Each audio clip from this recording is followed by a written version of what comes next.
An epic story, 4.5 billion years in the make, with drama and surprise at every turn. It's the story of a tiny planet. Bacteria would have increased, feeding on the dead, releasing carbon dioxide that would have bubbled up through the water, a lethal soup for most marine creatures, a staggering 95% of life in the oceans, and more than 2/3 of life on land were obliterated. Barely a tree was left standing. The fossil record reveals the global collapse of forests. Sediment from the late Permian was rich in the pollen of conifers. But after this dramatic event, there is no pollen. Soils are packed with the roots of fungi, probably consuming the decaying trees. But the catastrophe was an opportunity, a chance for the survivors to try again, to rebuild and fight to dominate their competitors. The start of the Mesozoic, the first of 3 acts, was built from the rubble as the world entered the Triassic period. 252 million years ago, the world was still one huge landmass, Pangaea. The climate was much hotter. There were no polar ice caps. The land was mostly hot desert. Amphibians were doing well. And in the early Triassic, the frogs and the salamanders were starting to evolve. But amphibians had to stay in the few wet areas, unlike another group. There had been an evolutionary breakthrough in reptiles, with the ability to lay eggs on land, and with dry, tough, scaly skin to retain water. With these attributes, the hot landscape belonged to them. For 60 million years, lizard-like proto-mammals called synapsids dominated the world, but they had competition. While the synapsids would give rise to the mammals, diapsids were the great-granddaddies of all the other animal groups to walk the earth today. The major reptile groups, lizards, crocodiles, and snakes, would emerge from these Triassic animals, but not for a while, though the tortoise family did have its roots here. Soft-shelled turtles are ancient, but still far more advanced than the species of the Triassic, which didn't have shells, just broad, squat bodies. But there was another little branch of the family tree with greater ambition, the archosaurs. While reptiles sprawl with their legs spread to the sides like their amphibian ancestors, these newcomers started to position their legs under their bodies, better supporting their weight, allowing faster and more efficient movement. This group would give rise to crocodiles, birds, and the winged reptiles, the pterosaurs. But the first family to branch off was something different. Somewhere between 230 and 240 million years ago, the earliest dinosaurs stepped onto the stage. They were small but unusual. Not only were their legs under their bodies, but they walked on their hind legs. Long tails and strong thigh muscles made them speedy. Though dinosaurs had made some breakthroughs, they were slow burners. For millions of years, they remained small, with only a few species that lived in the shadows of the other large reptiles of their time, particularly phytosaurs and other huge crocodile-like animals. They were not closely related to crocodiles, but were remarkably similar in appearance and lifestyle.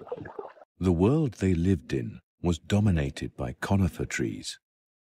It took them a while to recover from the Permian extinction, but they gradually recolonized.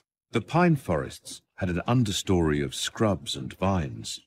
There were no grasses or flowering plants. In drier places, there were prairies. But instead of grass, they were covered in ferns. Pangaea would have been a bit like a giant version of Australia. It was so vast that it experienced different climate zones. Some regions were seasonal. There were warm, wet tropics near the coast, but the interior was a vast, arid desert. Reptiles evolved to exploit every niche. There were even some that took to the waves. Around 250 million years ago, the first ichthyosaurs were swimming in the sea. They were the dolphins of the age. They were reptiles, not mammals. They were entirely aquatic, and unlike most reptiles, had to give birth to live young at sea, as dolphins do today. Which group of reptiles they evolved from is unknown, but they were hugely successful. While they took over the oceans, another group of reptiles took to the skies. Pterosaurs are archosaurs, cousins to the crocodiles and dinosaurs. They looked like a freakish hybrid between a lizard and a bat, but were related to neither. Only insects had mastered the power of flight before the pterosaurs, and it might have been leaping in pursuit of insect prey that drove the pterosaurs' unique adaptations. At around the time pterosaurs and dinosaurs branched out, their common ancestors were very small. It's been suggested that an adaptation to small body size was fur-like feathers and an increased metabolism. Despite these breakthroughs, the larger animals ruling the world were still primitive, crocodile-like archosaurs. But that was to change with more disaster. Towards the end of the Triassic, the world went through more extremes. Volcanoes and earthquakes began to tear Pangaea apart. As the land mass split, water began to fill the gap, the beginnings of the Atlantic Ocean. Again, the impacts on volcanoes and changing sea levels altered the climate and challenged life. Most of the large animals were wiped out. The primitive crocodile-like archosaurs vanished, but the smaller, faster species survived. Dinosaurs and pterosaurs were ready to exploit a world without competition. 201 million years ago, a new age began, the Jurassic. Pangaea was split in half. One supercontinent drifted north, Laurasia. The other, Gondwana, moved south. The gaps created and infilled with water led to more evaporation and therefore more rainfall. The Jurassic was like a hot, humid greenhouse, a plant paradise. There were still no flowers or grass, but the earth was blanketed in ferns, mosses, and cycads. The trees became giants, like ginkgos and huge sequoias, the biggest trees we have today. The abundance of giant plants fueled the growth of the dinosaurs. At the end of the Triassic, one group of dinosaurs were taking things to the next level. For example, Plateosaurus, a multi-ton, 10-meter-long herbivore, one of the biggest creatures to walk the earth at that time.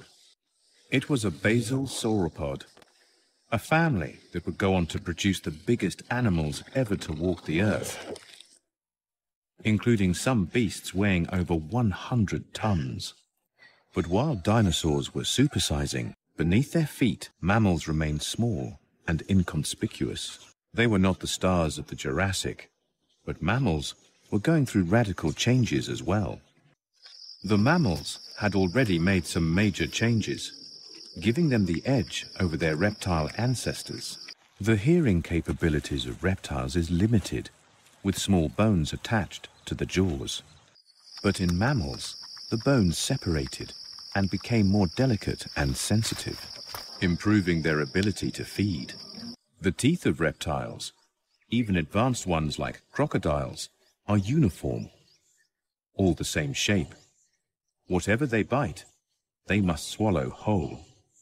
But the teeth of mammals adapted, so they had not only biting teeth, but grinding ones too, that could break down a mouthful before it was swallowed. Though not related to their modern-day lookalikes, there was a great radiation in mammalian form. They were adapting to different niches, and the Jurassic had species that looked somewhat like anteaters, beavers, badgers, and flying squirrels. Our ancestors were finding new ways to live and exploit different resources. Researchers argue about at what point these ancestors became the true mammals we know today. But by the end of the Jurassic, the three modern mammalian groups were established. The monotremes were first. Like their reptilian ancestors, These mammals still laid eggs, but now produced milk to feed their young from modified sweat glands on their bellies. Only two animals remain today from a once diverse family, the echidna and the platypus. Towards the end of the Jurassic, the family had branched to include the marsupials, which gave birth to live young, but at a very early stage of development, keeping them safe in a pouch until they matured, and the placental mammals, with extended pregnancies, to produce more highly developed offspring, the birth of our own mammalian group. Dinos had the upper hand, but fossils of a wolverine-like mammal, Rhiponomamus, had baby dinosaurs in its stomach. Life was exploding and diversifying all over the planet. The seas were teeming with life. A so-called Mesozoic marine revolution was taking place, with fierce competition between predators and prey driving rapid evolution. Bony fish, along with sharks and rays, were starting to look much more like their relatives today. The Permian extinction had wiped out the trilobites, but now the first crabs and lobsters had evolved to take their place. There were a multitude of giant marine animals, the top predators in the sea, including new families of marine crocodiles. The sea was dominated by mollusks, squid relatives, in particular ammonites, which lived in all the oceans of the world. But the land remained the kingdom of the dinosaurs. Many of the smaller dinosaurs were bipedal, dashing about on two legs.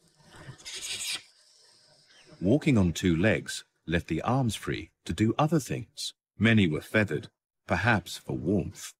These were useful traits already in place that facilitated a huge leap for one small group of dinosaurs. Flight, perhaps the most famous of fossils. Archaeopteryx is often called a missing link between reptiles and birds. Though in truth there was no one link, it was a gradual evolution of one branch of the dinosaurs' family tree. Pterosaurs were not dinosaurs. They had leathery wing membranes and walked on all fours, while these new dinosaur descendants walked on two legs and used feathers to create a lightweight but flexible wing. What was one small step for a little dinosaur was a giant leap for bird kind. Once the basic body form was established, evolution happened quickly. Birds rapidly diversified, spreading around the world and filling the skies. The world was busy and diverse, but ready for more upheaval. Though less devastating, another extinction event marks the transition from the Jurassic to the final act of the age of dinosaurs, the Cretaceous, 145 million years ago. Sea levels were rising because of mountains being formed beneath the ocean. The fluctuating flooding deposited silt, rich in the calcium bodies of tiny creatures like plankton. These gradually built up to become chalk. Latin for chalk is creta, and so much came from this era that it was named the Cretaceous. The supercontinents broke further, becoming more like the ones we know today. Laurasia gave rise to Eurasia and North America, and Gondwana breaking to form South America, Africa, India, Australia, and Antarctica. The Cretaceous was warmer than today, but as the land masses separated, the range of temperature extremes grew. The dinosaurs thrived on every continent, reaching the crowning glory of their diversification. The ancestors of modern grebes, pelicans, cormorants, pheasants, and ostriches all lived alongside their giant dinosaur cousins. Modern crocodiles evolved in the Cretaceous from their archosaur ancestors. Reptiles welcomed the first snakes into being. Some of their close relatives, like the monitor lizards of today, took to the seas, becoming mosasaurs, more ocean giants to add to the growing variety of marine reptiles. The Cretaceous brought other dramatic changes. The arrival of flowering plants, the first step towards the beautiful flora we know today. Bees and other insects adapted their behaviors and feeding strategies to exploit the new plants, and in doing so, became pollinators. It may have been competition to attract the insect pollinators that drove the incredible diversity of flowers we know now. There were other insect breakthroughs too. The first ants, termites, aphids, and grasshoppers. All the major modern groups of animals had evolved, and the dinosaur kingdom was never bigger or better. But the perfect storm was brewing. Volcanoes were changing the atmosphere, releasing greenhouse gases and polluting the air. Geologists also found a layer in rocks all over the Earth dating to 66 million years ago, a layer of extraterrestrial iridium, the first clue that a massive asteroid hit the Earth. Ground Zero, the impact zone, was just off the coast of Mexico. The asteroid was more than 10 kilometers across, but left an incredible crater 150 kilometers wide. Shockwaves sent out tsunamis. Wildfires ripped across the Earth. All large animals were killed, their bodies cooked. On impact, the asteroid vaporized, filling the atmosphere with dust that blocked out the light, killing off plants and destroying whole ecosystems from the ground up. As the plants withered away, the animals that fed on them starved. Carnivores would have been able to scavenge the remains at first, but eventually they too were to starve. Raised carbon dioxide levels would have been absorbed by the ocean, leading to acidification, destroying the shells of plankton, the base of the food chain, killing off marine life. 75% of life was gone. No animals larger than 25 kilos survived the extinction. This marked the end of flying pterosaurs, the great marine reptiles, the ammonites that had dominated the seas. And after a reign of 180 million years, the dinosaurs were gone. It was the ultimate example of being in the wrong place at the wrong time. If the asteroid had hit a few minutes later, the rotation of the Earth would have moved its impact point. It would have gone into deeper water, lessening its impact, and the dinosaurs might still be with us today. Plants perished, but their seeds and pollen could lie dormant in the soil. As they recovered from a leveled playing field, flowering plants took the lead and went on to dominate, creating the colorful, fragrant world we enjoy today. Another plant was just emerging towards the end of the Cretaceous. Unlike others that grew from their tips, this grew from its roots, so it could recover quickly from the grazing of large herbivores, but also from the global disaster. Grass was to race to become one of the most successful plants on Earth. The dinosaurs were gone, but not entirely. There was one group of small dinosaurs that somehow managed to hide and wait out the storm. Like a phoenix rising from the ashes, birds were ready to fly to success. We are thrilled by the stunning diversity of size, color, and behavior of the 10,000 species of small, feathered dinosaurs we enjoy today. The mass extinction also cleared the stage, getting rid of the giants. A disaster, but also a window of opportunity for another collection of small animals. Mammals were poised for action. Our family tree was ready.